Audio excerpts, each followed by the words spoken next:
the first family. Excerpts from Fire and Fury allege Bannon called Ivanka dumb as bricks and Donald Trump Jr. unpatriotic and a traitor. President Trump first issuing an epic smackdown. First with this presidential statement, quote, "Steve Bannon has nothing to do with me or my presidency. When he was fired, he not only lost his job, he lost his mind." Then days later, tweeting, "I authorized zero access to White House, actually turned him down many times for author of phony book. I never spoke to him for book, full of lies, misrepresentations, and sources that don't exist." Look at this guy's past and watch what happens to him and Sloppy Steve. Sloppy Steve, just the latest on his roster of nicknames. Here to sort all this out, former Obama State Department spokesperson and Fox News contributor Marie Harf, and former Trump campaign manager Corey Lewandowski. So, Corey, I don't know what's true and what's not true from this book. Half of it's gossip, half of it's innuendo. The guy's in Michael Wolff's own industry, the writer. He gets basic details wrong. Wrong. Sloppy. He may not be super reliable. And then Wolff himself admitted that some of it's really not accurate. So how do you see it? Well, I see this as a piece of tabloid fiction, what this book is. And look, Michael Wolff has no credibility when you've got publications like the failing New York Times and CNN saying that it's sloppy and it's not accurate, and that Business Insider is saying that the own author admits that basically part of this is made up. I don't know why there's even any credibility to this book whatsoever, because I know candidate Trump, I know President-elect Trump, and I know President Trump. And the stories that are in this book are so factually wrong, it shouldn't even have been published. So one of the stories was that he didn't even know who John Boehner was, Marie. And then there's a photo on the internet of President Trump playing golf with John Boehner. So have you sorted this thing out? You must be really, really looking forward to this book because it's so salacious. No, I think that some of the stories clearly are a little far-fetched, but he has a lot of people on the record. He has a lot of sources saying things that fit with a pattern we've heard of other reporters who cover the White House, that the White House was in chaos, that Trump is erratic, he's emotional. We see that. Just look at his response. So I don't think we should discount everything in this book. I think that would be a mistake.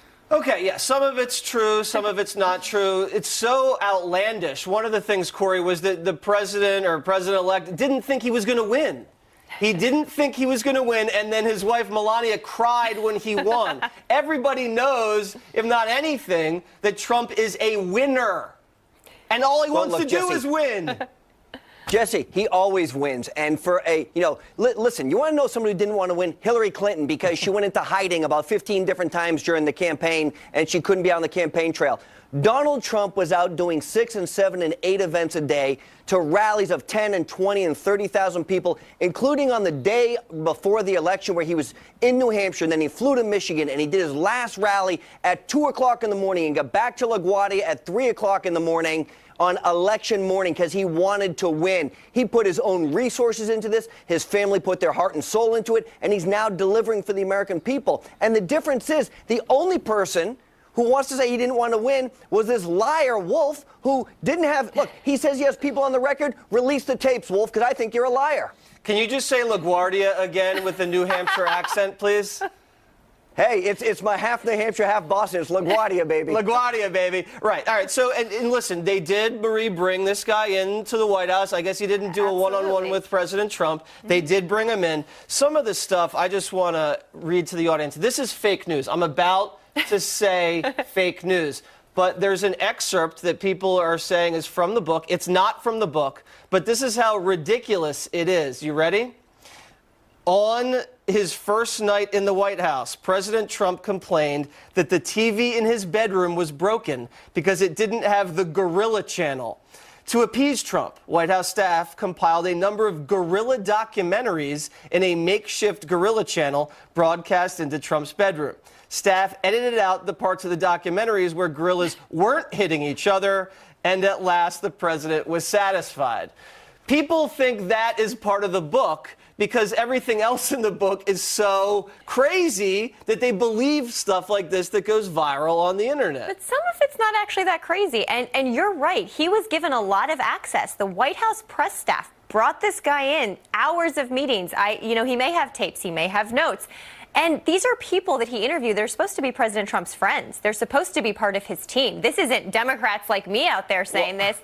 I don't is think Steve Bannon sloppy Steve Bannon was being very friendly when he went against the family. But these are people that are supposed to be on Team Trump. And it's not just Steve Bannon. It's Katie Walsh. It's others. It's hosts of sources that are in this book. The Team Trump should be worried if this is how they're talking about each other already. You know who else should be worried? Hold on, Corey. You know who else should be worried? Crooked Hillary. Because I knew that was coming. Here's why, Marie. Yes.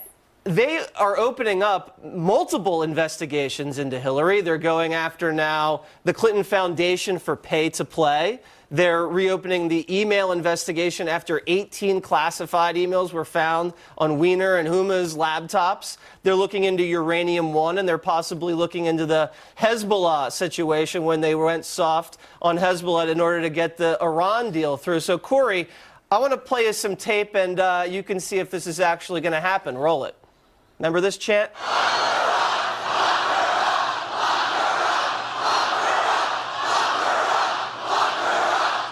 With all these investigations going, could we see Hillary locked up?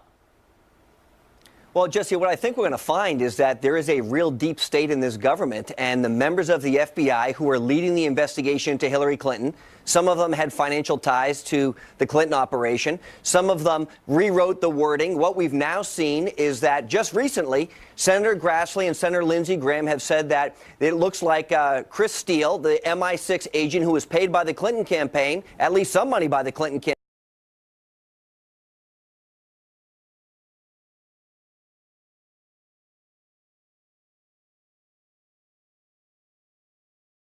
because they've tried to say that there was some pot of money by some Clinton attorney who could use this and nobody else in the Clinton campaign knew about it. I don't think that's true. I think Clinton knew that the emails had potentially been hacked from her server. We knew that. We knew that Anthony Weiner, who's now in a federal prison somewhere, had access to classified information. And there's been no accountability because those FBI agents gave Cheryl Mills and Huma Abedin and Hillary Clinton a pass. And there's two different sets of rules for different people. I mean, it's pretty clear. There are two different sets of rules. If this was anybody other than a Clinton, Marie, they would have been locked up. I don't think that's true. It is true. I just disagree with you on this, Jesse. And DOJ, career people looked at all of this multiple times. And I think Republicans just don't like the outcome. And it's not how it works, though. If you don't like the outcome politically, you get to keep reopening investigations. That's actually not how our judicial system works. Well, have they investigated the Clinton Foundation yet? I don't believe they have fully. That issue has been... All of these issues, they were part of congressional investigations, multiple congressional investigations, DOJ. This has all been looked at. Oh, so you're saying that they've already investigated the Clinton Foundation pay for play, and they've deemed everything's on the up and up? Because I don't believe that's true. We have answers to all of these questions, and a lot of things Corey just said are not true. It's not true that Christopher Steele's about to be indicted. I don't know what he's thinking about, but just because two senators say he should be looked at for an investigation doesn't mean he's going to be indicted. But we don't know that. It could very well happen. It could very well not happen. But there's no evidence that it will. Okay. We have to stick to what we know, Jesse. What we do know, Jesse, here's what we know. What we know is we had an American sailor who took 6 pictures on a nuclear submarine who spent a year in jail because of the way that the Justice Department went after him. And we know that Hillary Clinton's server has been, it seems to be, was compromised by foreign assets. We do know that. We do not know that. Because it was sitting, her server was sitting in some guy's bathroom, and Hillary Clinton said the Secret Service was standing outside the bathroom to protect it, is so farcical that it's amazing. And we now know that some foreign entity seemed to have breached that server. Why are you still fighting 2016, Corey? Get over Hillary. Because there's accountability. Buddy. Because when you leak classified information,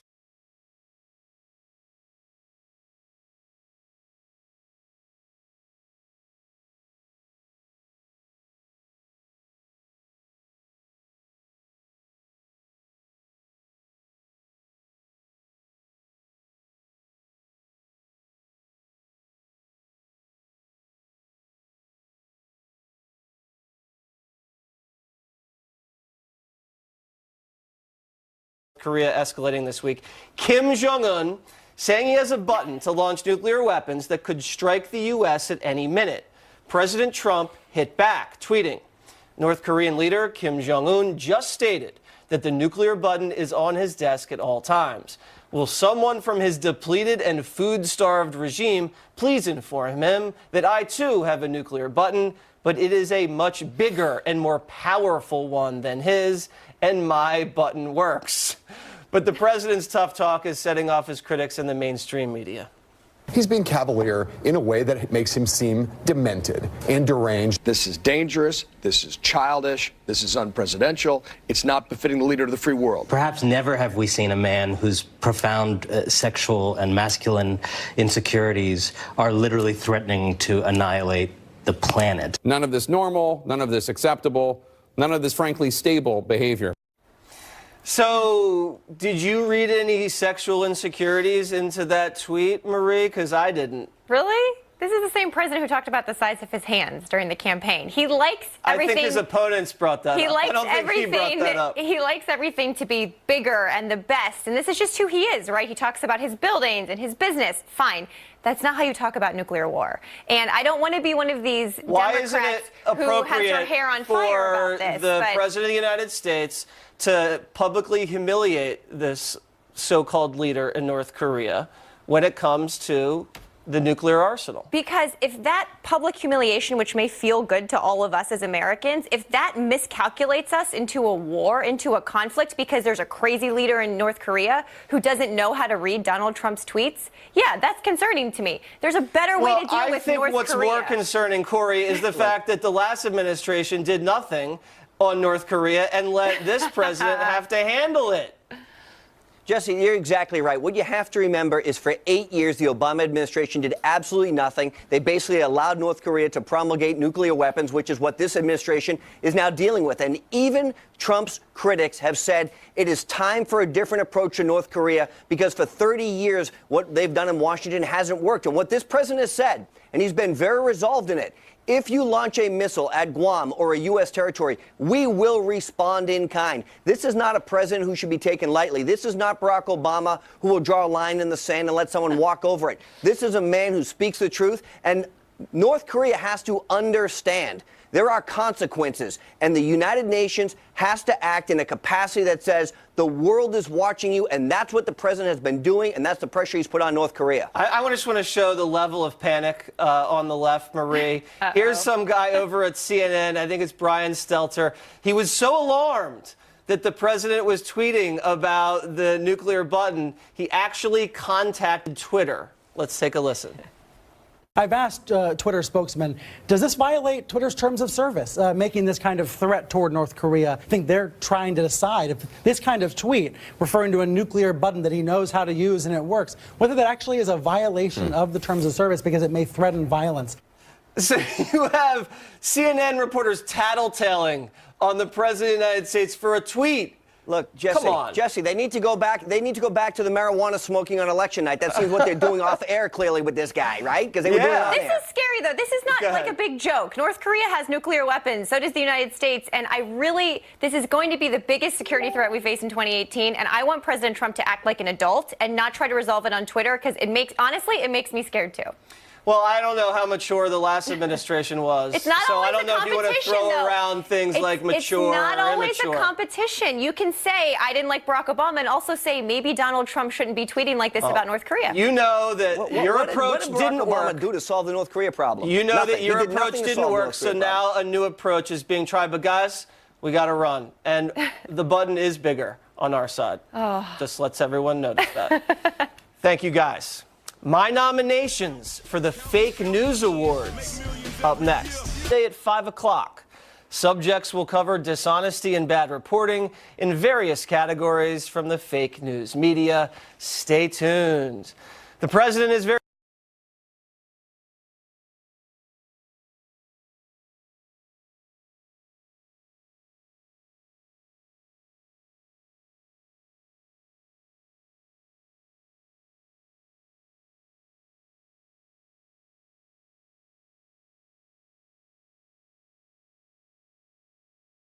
education accounts today.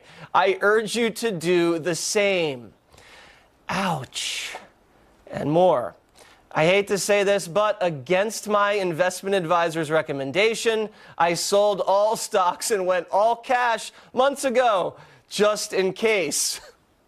Now, the Dow just soared past 25,000, and Kurt missed out on a 30% stock market rally under Trump. This would be one of the many mistakes Mr. Eichenwald made this year. While posting some hate mail he'd gotten on Twitter, Kurt accidentally posted porn that he'd been looking at. The Newsweek reporter tweeted a screenshot of his computer with a tab open containing animated Japanese pornography. Here was his explanation. Sigh. Okay, I'm a dumbass. I believe it or not, my kids and I were trying to convince my wife that tentacle porn existed. I tried to find some to show her it was real, but I couldn't find any and ended up with this. My family reads my Twitter feed, so they know this is true. Who knows if this is true? But Eichenwald doesn't always tell the truth. Check out this story he wrote. Ready? Right-wing extremists are a bigger threat to America than ISIS. False, Kurt. Over the last 15 years, radical Islamic extremists have killed more people in the United States than right-wing extremists have. Look it up. Kurt also accused Trump supporters of booing astronaut John Glenn at a rally. Here's his tweet. Trump supporters booed John Glenn when Trump mentioned his name at today's rally, a real American hero who risked his life for us. They booed. Fake news, Kurt. Footage of the event shows Trump supporters weren't booing Glenn, but booing protesters who were heckling the president. Kurt was forced to retract the tweet later, but it had already been retweeted 4,000 times. That's literally how fake news spreads. Eichenwald himself went viral after he claimed Donald Trump was institutionalized at a loony bin years ago without any proof. Tucker Carlson challenged Eichenwald to back it up, and sadly, he could not. You said he was in a mental hospital in 1990. Was he or wasn't he? It's a really simple question. I'm asking you to finish. Please answer the question. If you don't like the answer, don't have guests. But I would really like to answer your question. It's a simple question. Was he in a mental hospital, as you claimed, or wasn't he? Tucker, would you like me to answer the question or not? If the answer is no, say so. Was he in a mental hospital in 1990, as you alleged, or was he not? Let me answer the question. Go ahead. Look, you're not fooling anybody. You're trying to stop me from giving the answer. So let me give you the answer. This is a little nutty. I got to be honest. That actually went on for 9 minutes. 9 minutes. This so-called journalist crossed so many lines this year, it's so hard to count. But here are two very egregious examples. You ready for this? Here's a tweet. Again, I rarely curse on this feed, but Kellyanne Conway now telling critics to be careful with what they say. F you, Kelly. This is America. Wow. And this one. Nobody tell me how to feel, knowing if I lose my insurance, I'm dead. I want the GOPers who support this to feel the pain in their own families as ones with pre-existing condition. I hope every GOPer who voted for Trump Care sees a family member get long-term condition, lose insurance, and die. F you and die. That's how a well-educated mainstream media reporter talks to Republicans. Now, Kurt likes to think of himself as well-educated, but continues to get humiliated by experts online. Here is Eichenwald pretending to be a political scientist. Quote, rage does not work as political opposition, moral high ground, peaceful engagement, asking respectful questions of opponents, these work. Do they really? The claim elicited this response. As a historian, I would like to say, this is terrible advice. My evidence is all of history.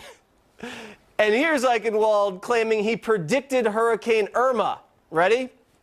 I'm not a scientist. I used a climate change equation and using sea surface temperatures, predicted Irma intensity, growth, and timing.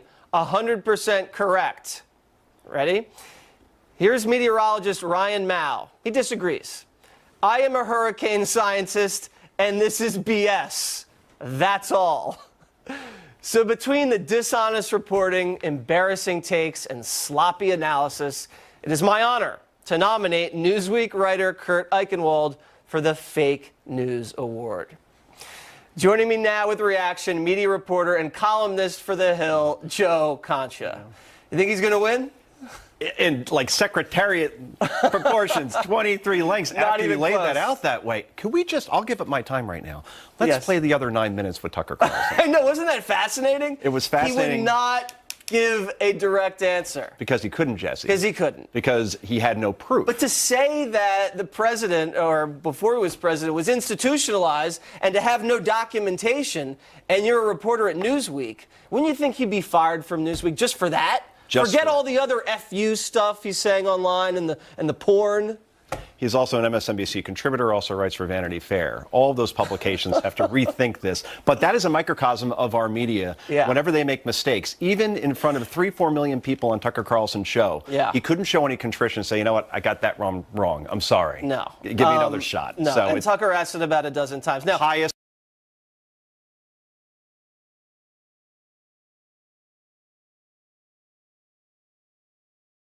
'17, which you brought up during your thoughts, and that is journalists or pundits playing doctors. Yes. Right? My wife's a doctor. She went to school for a long time to become a doctor. Right. And Steve Schmidt was on MSNBC. Steve Schmidt was the campaign manager for John McCain in 2008, was on MSNBC last month.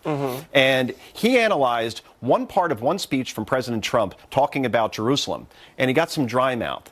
And he began to, I wouldn't say slur his words, but when you get dry mouth, you sound a little funny, right? And he automatically jumped to the conclusion that the president was suffering from a physical impairment, that he had to get it checked out right away, and he had no proof of that. And he said, you know, the president needs to go to the VA and get checked out. And it turns out he's going there next week. Yeah, maybe he should go to the same mental institution that Kurt said he went to. So stop playing doctor if you're a pundit from afar when you haven't analyzed your patient. Listen to these reporters. Now, I want to play a montage for you. This is just from 2 days this week. Listen to the questions that Sarah Huckabee Sanders is getting asked. Go. Can you tell me the biggest single thing the president has accomplished for the American people during his time on the golf course? This is a serious question. Is the president now blocking Steve Bannon from calling his cell phone? Did the president's son, Donald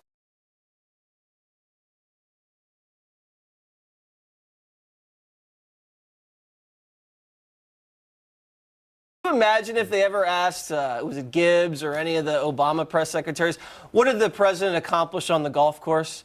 I mean, he would be that reporter would be run out of the room for daring to ask a question like that. There was a great poll. It was Pew, or poll analysis they did of coverage of President Trump, and they found that 74% concentrates on President Trump's character, and only 26% on policy. So you look at economy, jobs, healthcare, immigration, ISIS, and those 3 of those 5 he at least gets A's for. They are at least in obsessed with his 2007. style, and they don't want to give him any credit for any of the policy accomplishments. Appears that way. And that's exactly right. I would also just quickly like to nominate Brian Ross for the tweet that tanked the stock market, and Rachel Maddow for that Trump tax exclusive that she held up. You remember that one? I remember. And that was like the Geraldo vault situation, except Geraldo didn't know what was in the vault. That's and right. Rachel Maddow didn't. She hyped that like Mayweather or McGregor. There it was, right there. So she might get an award. Continuing in the strong grasp of a deep freeze, cities like Baltimore, New York City, and Philadelphia all experiencing single-digit temperatures, something they don't see very often. The Mount Washington Observatory in New Hampshire, in fact, could see a minus 100 at some point today. Whoa, that's cold. It was the second coldest place in the world today, but there is a light at the end of the tunnel, folks. Monday is expected to be the first day above freezing in many areas since last month. Pro-government rallies continue for a 4th straight day in Iran. Thousands marching in a number of cities in a backlash against widespread anti-government protests. Iran's clerical establishment is blaming the country's enemies. 22 people have been killed this week, and more than 1,000 have been arrested. I'm Julie Banderas. Now back to Water's World. Thanks for watching Fox News Channel. I personally love to have a glass of wine and a couple tokes of a J, and that puts me in a really nice place for the evening. But a J is a joint, right? A J is a joint. So this is a marijuana cigarette, and you smoke it through the filter. Yeah. Water's World donut going down the hatch.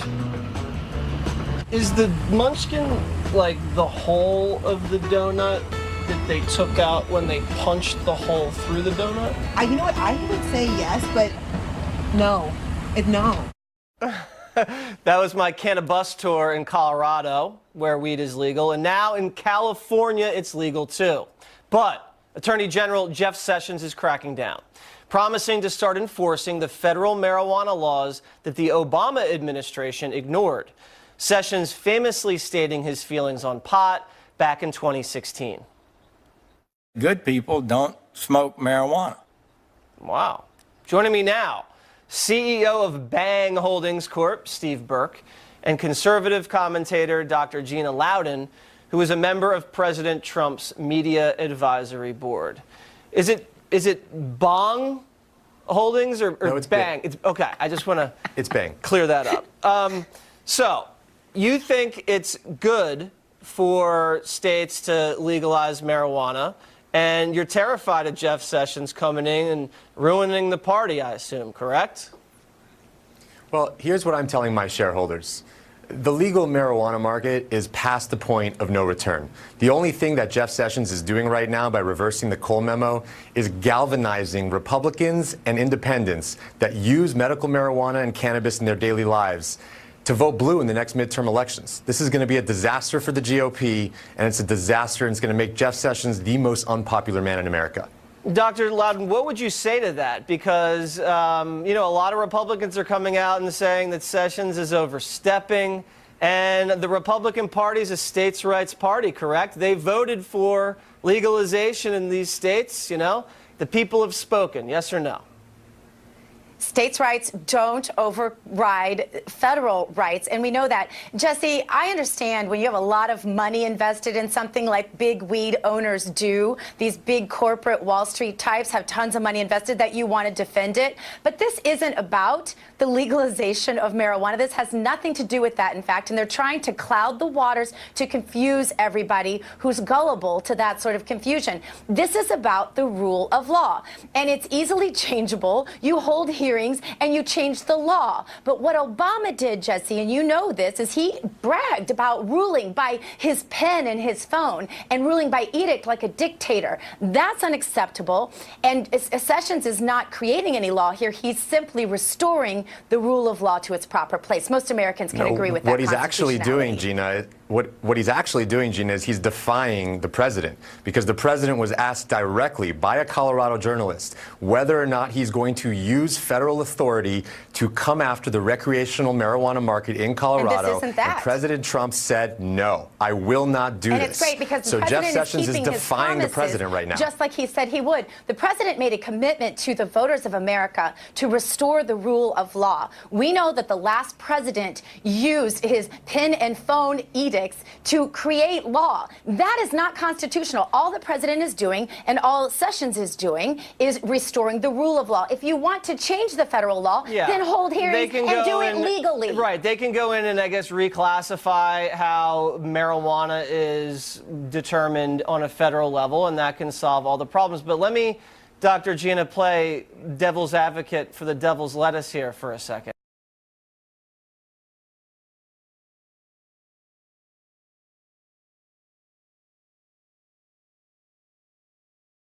Big deal? Jesse, I'll tell you what, that would be up to the law. We have to do this legally. And you know what? This really isn't about that debate. I have a 15-year-old son that way before California decided to legalize marijuana as they have now, he asked to leave because all of his friends, he said, and I'm sure they didn't mean all of them, but most of them were doing weed and he didn't want to be part of it. This isn't even about that, though, Jesse. This is about big corporate Wall Street money that is invested in weed. I know. Listen, there's a lot of money to be made off recreational and medicinal marijuana. I'll give you the last word, but I would also agree with Dr. Gina. I wouldn't want my daughters smoking it. I wouldn't encourage that. Well, then let's look at the data, Jesse. The data in Colorado shows that teen and adolescent use is at an all-time low. It's a 10-year low right now. That's not true. There's data on this. That's not true. Oh, yeah, absolutely true. That's not true. And not only is that not true, hospitals, deaths are up. The criminality is affecting all of the states who haven't legalized it yet. That's another problem. We're not going to debate the data right now. You know, if I did, I think everyone's eyes would glaze over. But, guys, we got to run. And I think everyone's stash the one is big data safe point for is now. that 2/3 of Americans want recreational marijuana to be legal, and marijuana is more popular than any Republican in Congress Put it to a vote then. Put it to a vote and make it Let's do legal that. under the federal law. Guys, we got to go. Easy. We got to go. Thank you. Thanks for having us. Scott Baio is going to set the record straight over a White House Christmas party controversy. Right back. But it wasn't without controversy. My buddy Stephen Baldwin was on and said this about fellow actor Scott Baio. I just heard that they had a new video come out from the White House Christmas party, and Scott Baio was there. And I'm wondering, here I am with you, Jesse, but I don't recall getting my invitation to the White House Christmas party, and there's Scott Baio, and I'm sitting there going, wow. Now, I think Baldwin was talking about the Mar-a-Lago New Year's Eve event because we saw this video streaming through and all these people there, and he was jealous. Now, Scott, what actually happened? Where were you? I was at the White House with the president and the first lady and about 500 other people. Okay, so you were not at Mar-a-Lago on New Year's Eve. I was not. Was he at Mar-a-Lago, Stephen? No, he wanted to be because he was on set with me at like -10, and he was jealous. I got you. Yes. Well, listen, I'm better looking and more important than him, so you got to do what you got to do in life. And I would have taken him as my date, but I don't think my wife would have appreciated it. Well, I mean, listen, it's 2018. The three of you guys can go together. I'm sure he would have been quite happy. All right. So, how was the White House Christmas party, by the way? Have you ever been to the White House, Jesse? I did. I went to the White House Christmas party for the press. I didn't get to go to the celebrity edition like you did. I'd never been to the White House. It's incredibly emotional. It's beautiful, and it was absolutely amazing. The president, there was a podium set up, and there was a bunch of people there, and he was talking, and he asked some people to get up.